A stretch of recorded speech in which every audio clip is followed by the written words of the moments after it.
Hello my dear friends, എല്ലാവരും സുഖമായിട്ടിരിക്കുന്നു വിശ്വസിക്കുന്നു. ഞങ്ങളിവിടെ ഹാപ്പി ആയിട്ടൊക്കെ തന്നെ ഇരിക്കുന്നു. കഴിഞ്ഞ ദിവസം മെയ് 1 ആയിരുന്നു. നമുക്കറിയാം തൊഴിലാളി ദിനമാണ്. മുതലാളിയാവാൻ തീരെ താല്പര്യമില്ലാത്ത ഒരു സൽമാൻ ചേട്ടൻ തൊഴിലാളിയായിട്ട് വീട്ടിൽ തന്നെ കുത്തിയിരിക്കുന്ന ദിവസമായിരുന്നു ഒന്ന്. എന്നാൽ പിന്നെ മുഖത്തോട് മുഖം നോക്കി വെറുതെ കുത്തിയിരുന്നിട്ട് കാര്യമില്ലല്ലോ, പുറത്തൊക്കെ ഒന്ന് കറങ്ങിയിട്ട് വരാമെന്ന് വിചാരിച്ച് ഞങ്ങൾ പിള്ളേരെയും കൂട്ടി പുറത്തൊക്കെ ഒന്ന് കറങ്ങാൻ പോയി. ഒരിഞ്ഞ വെയിലത്താണ് യാത്ര പുറപ്പെട്ടെങ്കിലും ഞങ്ങൾ എൻഡ് ചെയ്തത് നല്ല കൂളിംഗ് ആയിട്ടുള്ള ഒരു സ്ഥലത്താണ്.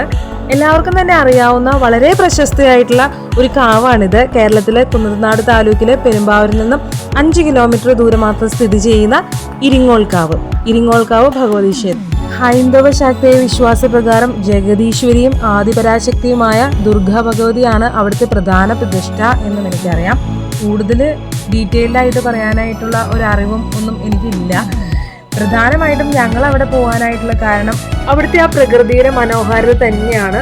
എന്ത് രസമാണ്. ഞങ്ങൾ നട്ടുച്ച വെയിലത്താണ് പോയത്. പൊരിഞ്ഞ വെയിലായിരുന്നു, പുറത്തൊന്നും നിൽക്കാൻ ഒട്ടും പറ്റുന്നുണ്ടായിരുന്നില്ല. പക്ഷെ ഈ ഇരിങ്ങോൾക്കാവിൻ്റെ ആ ഒരു ഭാഗത്തേക്ക് പോകുന്തോറും നമുക്ക് ആ ഒരു ഫ്രഷ് എയറിൻ്റെ ഒരു ഫീല്, നല്ല കൂളിങ്ങും ആയിരുന്നു. ഞങ്ങൾക്ക് നല്ലൊരു സുഖം ഉണ്ടായിരുന്നു അവിടെ ചെന്നിരുന്നപ്പോൾ തന്നെ. നല്ല സൈലൻസും ആ പക്ഷികളുടെയും അണ്ണാൻ്റെയൊക്കെ ആ ഒരു സൗണ്ട് കേൾക്കുമ്പോഴും ഒരു ചെറിയൊരു കാടിൻ്റെ അന്തരീക്ഷത്തിലാണ് നമ്മുടെ ഈ കാവ് സ്ഥിതി ചെയ്യുന്നത്.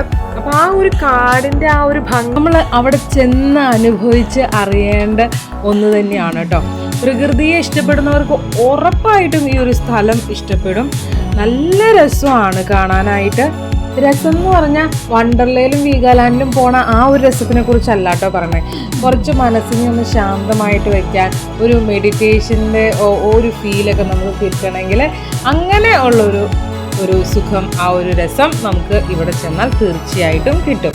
കുട്ടികളെയൊക്കെ ഒരു വട്ടമെങ്കിലും ഇങ്ങനെ ഉള്ള സ്ഥലങ്ങളിലൊക്കെ ഒന്ന് കൊണ്ടുപോകണം. നമ്മൾ അടിച്ചുപൊളിയായിട്ടുള്ള സ്ഥലങ്ങൾ മാത്രമല്ല, ഇങ്ങനെയുള്ള ഒരു എക്സ്പീരിയൻസും കൂടെ നമ്മുടെ മക്കൾക്ക് നമ്മൾ കൊടുക്കണം. ആ ഒരു പ്രകൃതിയെ അടുത്തറിഞ്ഞ് തന്നെ വളരട്ടെ കേട്ടോ. പണ്ട് ഞാനൊക്കെ 4ാം ക്ലാസ്സിലൊക്കെ പഠിക്കുന്ന സമയത്ത് ഞങ്ങൾക്ക് ബാലസഭ ഉണ്ടായിരുന്നു. അപ്പോൾ ആ ബാലസഭയിൽ നിന്ന് ഞങ്ങൾ ചെറുതായിട്ടൊക്കെ പിരിവിട്ടിട്ട് നമ്മൾ അവിടുത്തെ ചേട്ടന്മാരൊക്കെ കൂടി തന്നെ നമ്മളെ ടൂറൊക്കെ കൊണ്ടുപോകും. അപ്പം ഞങ്ങൾ അന്ന് പോയത് എന്താണെന്ന് വെച്ചാൽ ശശിചേട്ടനും അശ്വൻ അങ്ങനെയൊക്കെ കുറച്ച് ചേട്ടന്മാരൊക്കെ ഉണ്ട്. അപ്പോൾ അവരൊക്കെ കൂടി അവരോടെ ഹെൽപ്പോടുകൂടിയാണ് നമ്മൾ പോകുന്നത്. നമ്മൾ പോയത് എവിടെയാണ്, ഭൂതത്താൻകെട്ടായിരുന്നു.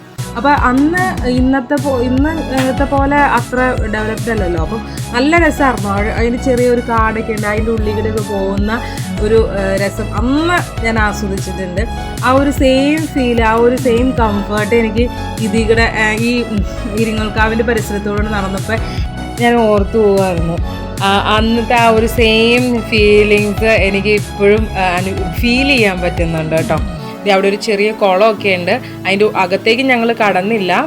മതിൽ ചാടിയൊക്കെ വേണമെങ്കിൽ നമുക്ക് കടക്കാം. അവിടെ 2-3 ചേട്ടന്മാരൊക്കെ വന്നവർ അങ്ങനെ ചെയ്യുന്നുണ്ടായിരുന്നു. പക്ഷെ നമ്മൾ പോയില്ല, അവിടെ ഗേറ്റ് പൂട്ടിയിട്ടേക്കായിരുന്നു. അപ്പോൾ ഇതാണ് ആ കുളം. പിന്നെ നമ്മൾ മുന്നോട്ട് ഇങ്ങനെ നമുക്ക് നടക്കാം, ഫ്രീ ആയിട്ട് അങ്ങനെ നടക്കാൻ. പണ്ടൊക്കെ കുരങ്ങൊക്കെ ഉണ്ടെന്ന് കേട്ടോ. ഞങ്ങൾ ഇന്ന് പോയപ്പോൾ, ഈ പ്രാവശ്യം പോയപ്പോൾ കുരങ്ങിനെയൊന്നും കണ്ടില്ല കേട്ടോ. ഇത് കണ്ടോ, ഇത് ഇലയാണോ അതോ പൂവാണോ എന്ന് എനിക്ക് സംശയം തോന്നി. പക്ഷെ കാഴ്ചയിൽ കാണാൻ നല്ല ഭംഗിയുണ്ടായിരുന്നു.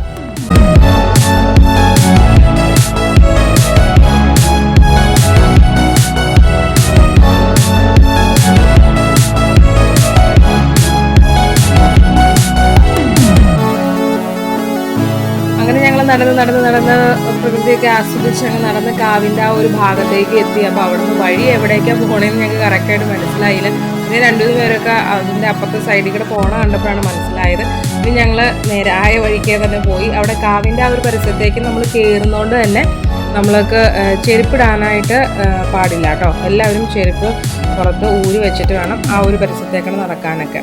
അപ്പോൾ അങ്ങനെ ഞങ്ങൾ ചെരുപ്പൊക്കെ ഊരിയിട്ട് മക്കളെയും കൊണ്ട് ഇങ്ങനെ നടന്നു. അപ്പോൾ ചെരുപ്പില്ലാതെ പിള്ളേർ വെറും മണ്ണിലിങ്ങനെ നടന്നപ്പോൾ അതും ഒരു പുതിയ അനുഭവമായിരുന്നു. സേറയ്ക്ക് ഭയങ്കരമായിട്ട് ഇഷ്ടപ്പെട്ടു.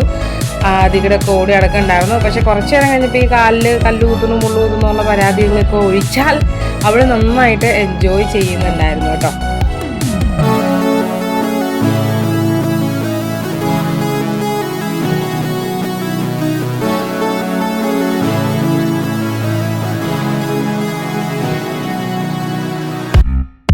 എത്രയോ വർഷങ്ങളുടെ കഥ പറയാനുണ്ടാവും അല്ലേ ഈ കാട്ടിനുള്ളിൽ ഓരോരോ മരങ്ങൾക്കും.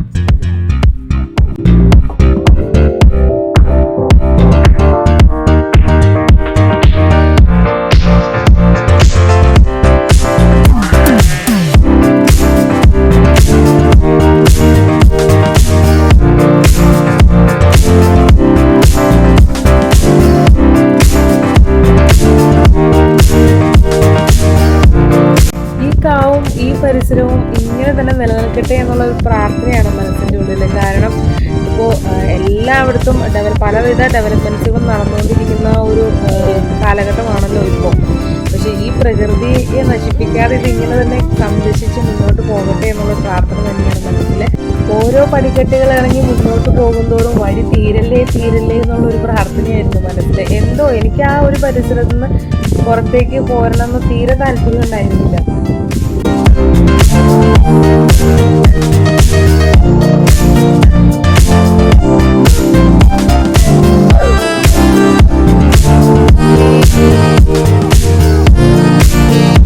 ഞാനിപ്പോൾ വിവാഹം കഴിഞ്ഞിട്ട് ഇതിപ്പോൾ 3ാമത്തെ പ്രാവശ്യമാണ് ഈ ഒരു സ്ഥലത്ത് വരുന്നത് കേട്ടോ. കാരണം എപ്പോഴും പോയാലും നമുക്ക് പുതിയ പുതിയ അനുഭവം തന്നെയാണ് ഇവിടെ ചെല്ലുമ്പോൾ കിട്ടുന്നത്. ആ ഒരു ഫീലാണ് കിട്ടുന്നത്. ഇനിയും പോകാൻ പറ്റുവാണെങ്കിൽ ഇനിയും പോകണം എന്നുള്ളൊരാഗ്രഹം തന്നെയാണ് മനസ്സിൽ.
അപ്പോൾ മൈ ഡിയർ ഫ്രണ്ട്സ്, ഞങ്ങളുടെ കുഞ്ഞു ഫാമിലിയുടെ കുഞ്ഞു വീഡിയോ നിങ്ങൾക്ക് എല്ലാവർക്കും ഇഷ്ടപ്പെട്ടു എന്ന് വിശ്വസിക്കുന്നു.